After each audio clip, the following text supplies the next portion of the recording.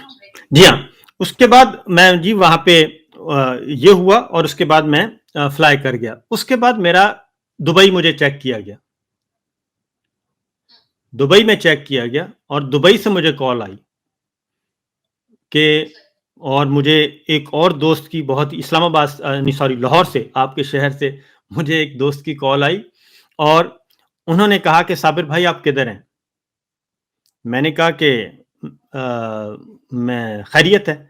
انہوں نے کہا کہ جہاں بھی ہیں تو آپ کا پوچھا جا رہا ہے, اور آپ کو دبئی میں چیک کیا جا رہا ہے. تو میں نے کہا چلیں, میں نے کہا ٹھیک, میں نے کہا میں بہرحال میں نے کہا ٹھیک ہے. اس نے کہا کہ بہرحال بس آپ خیال رکھیں اپنا. تو جی الرٹ مل گیا. اس کے بعد پھر ہوا یہ کہ اس دوران, یہ تو میں نے صرف ایک بتا رہا ہوں, بہت یہ سارا کچھ ہوتا گیا. پھر اس کے بعد پھر آیا جی وہ ایک اور واقعہ ہو گیا, آپ کا کوئٹہ والا واقعہ ہوا, جو ہیلی کاپٹر, جو ہمارے کور کمانڈر تھے نا سرفراز صاحب, ہاں نہیں لیفٹیننٹ جنرل کور کمانڈر, وہ جب حادثہ ہوا تو اس میں بھی میرے خلاف ایف آئی آر کر دی گئی. ایف آئی اے پتہ چلا, میں نے کہا یہ عجیب بات ہے, ایک اور ایف آئی آر ہو گئی.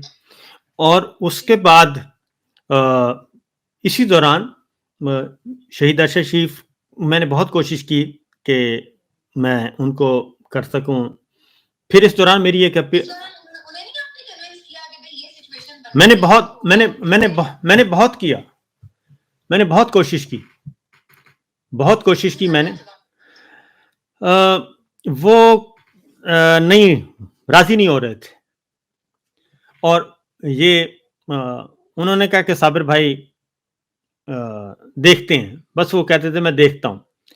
پھر انہوں نے کہا میرے پاس کوئی ویزا نہیں. میں نے کہا آپ ویزا اپلائی کر دیں, 4-6 ہفتے میں ویزا لگ جائے گا, اس میں کیا ہے.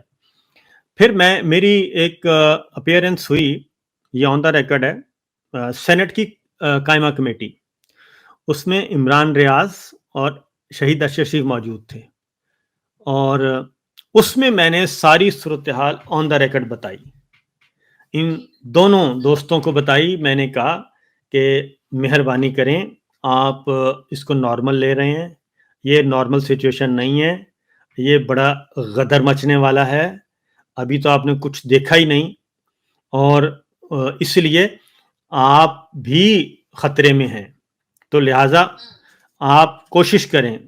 یہ عمران ریاض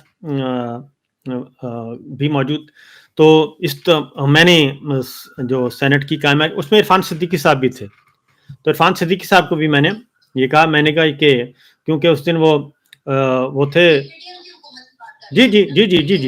جی اس وقت سارے حیات تھے, شہید ارشد شریف بھی حیات تھے, یہ اکتوبر سے پہلے کی بات کر رہا ہوں میں. تو اس وقت ان کو بھی میں تو بتاتا رہا ہوں, اور یہ ساری چیزیں سے آگاہ کرتا ہوں. لیکن ہاں, اس کے بعد پھر میں یو کے, اور یو کے, بلکہ میں آپ کو بتاؤں, خیر میں یو کے میں تھا, اور وہیں پہ مجھے یہ اطلاع ملی.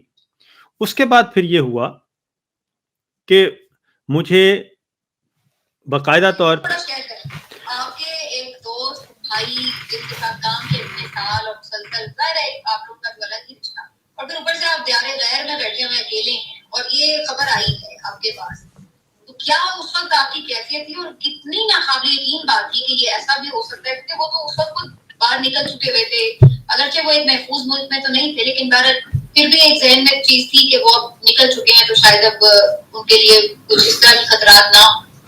یہ کیا آپ کو کیا اس کے بارے میں فیلنگ تھی کہ یہ کیا ہو گیا, کیسے ہو گیا؟ مجھے اگر وہ ہلکا سا بھی بتا دیتے نا کہ وہ کینیا میں, تو یقین جانے کہ جیسا بھی ہوتا, میں نے وہاں سے ہم نے نکال لینا تھا. مجھے انہوں نے یہ انفارمیشن شیئر نہیں کی. میری بات ہوتی تھی ہر دوسرے دن، ہر روز بات ہوتی تھی اور آپس میں گپ شپ ہوتی تھی. لیکن انہوں نے پہلے دن ہی انہوں نے بتا دیا کہ صابر بھائی میں جہاں بھی ہوں بس میں ٹھیک ہوں. میں نے کہا ٹھیک ہے. تو میں نے کبھی دوبارہ ان سے نہیں پوچھا. یہاں تک کہ پھر وہ جب ادھر تھے تو اس وقت بھی ایک ایفرٹ ہوئی اور کینیا میں بھی، اور انہیں وہ تھرو ہو گئے برٹش ہائی کمیشن اسلام آباد، اور پھر انہوں نے رابطہ کیا کہ ہمارا عرش شریف سے رابطہ نہیں ہو رہا تو ان کو کنوے کرنا ہے ویزا پروسیس سٹارٹ کرنے کا. اور اس میں لندن سے ایک کوشش ہوئی تھی اور وہ کوشش کامیاب ہو سکتی تھی. تو میں نے پھر شہید عرش شریف کو بتایا. میں نے کہا کہ اس طریقے سے ہو گیا تو آپ کا نمبر میں دے رہا ہوں. کہتے ہیں ٹھیک ہے. وہ بہت کلوزسٹ ڈیز تھے وہ والے، ٹھیک ہے جی. اور وہ وہاں سے نکلنا بھی چاہتے تھے.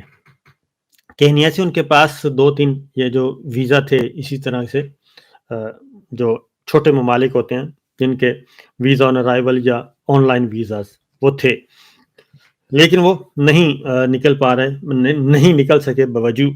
تو ایک دن پہلے تک میرا رابطہ ان سے تھا، کیونکہ وہ جب وہ رہتے تھے شہر میں اور یہ فارم ہاؤس جو ہے یا جو جہاں پہ ان کا ہوا یہ باہر تھا، شہر سے باہر تھا.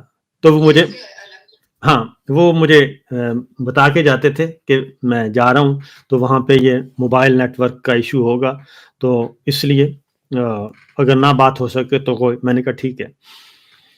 تو اس طریقے سے جب مجھے ہوا تو میں تو خیر اس وقت لیٹا ہوا تھا، آنکھ لگی ہوئی تھی. تو اچانک مجھے کال آئی اور میں اکیلا ہی تھا اس وقت. وہ کال آئی تو پتہ چلا کہ انہوں نے کہا جی کہ وہ آپ نے دیکھا کہ وہ اپنے عرش شریف قتل ہو گیا. میں نے کہا قتل ہو گئے؟ مجھے یقین نہیں آیا. میں نے فوراً اسلام آباد فون کیا. میں نے فون کیا عدیل راجہ کو. میں نے کہا یہ کیا خبر ہے؟ کیونکہ جب خبر آئی نا تو وہ تھا کینیا میں. میں نے کہا کینیا اور عرش شریف یہ آپس میں کیا ہے؟ کینیا کون جاتا ہے؟ تو میں عدیل راجہ سے میں نے بات کی. اس نے کہا کہ نہیں یہ بات درست ہے، تو وہاں ان کا قتل ہو گیا.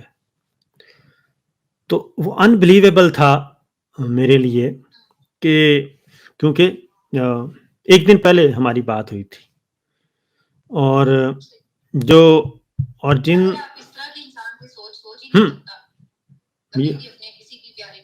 جی ہاں وہ بہت افسوس ایک الارمنگ. تو بس اس کے وہ ایسی وہ وقت تھا کہ جب شعر کیا اظہار نہیں کیا جا سکتا، لیکن ظلم بہت زیادہ ظلم کیا، بہت ظلم کیا. اور یہ ہوا ہے. اس کے بعد پھر مجھے ایک دوست نے پھر وہ مجھے بھیجا کوئی 2-4، کیونکہ میں بہت رہا ہوں لو پروفائل. میں بہت زیادہ، آپ کو معلوم ہے کہ میری وہاں بھی سوشل لائف اتنی نہیں تھی، ادھر بھی نہیں ہے. تو میں نے آرام سے، تو مجھے پھر ایک آیا جی ایک دوست نے، کراچی سے دوست نے بھیجا. انہوں نے کہا کہ آپ یہاں رہ رہے ہیں، یہاں رہ رہے ہیں آپ، تو آپ یہ انفارمیشن لیک ہو چکی ہے. میں نے کہا ٹھیک ہے. اس کے بعد پھر میں بالکل اپنے آپ کو میں نے ہائڈ کر لیا اور میں بالکل میرا خیال ہے میں یہ پچھلے مئی جون میں نے اپنے آپ کو تھوڑا سا نکالا ہے. ورنہ میں ماسک یوز کرتا تھا مکمل طور پہ، اور میں نے پھر لوکیشن بھی تبدیل کر لی، سب کچھ تبدیل کر لیا. تو یہ ہوا. اور ایسا نہیں ہے، اور بھی یہ تو اس کے بعد پھر یہاں اس کے بعد بھی ہوا یہ جی کہ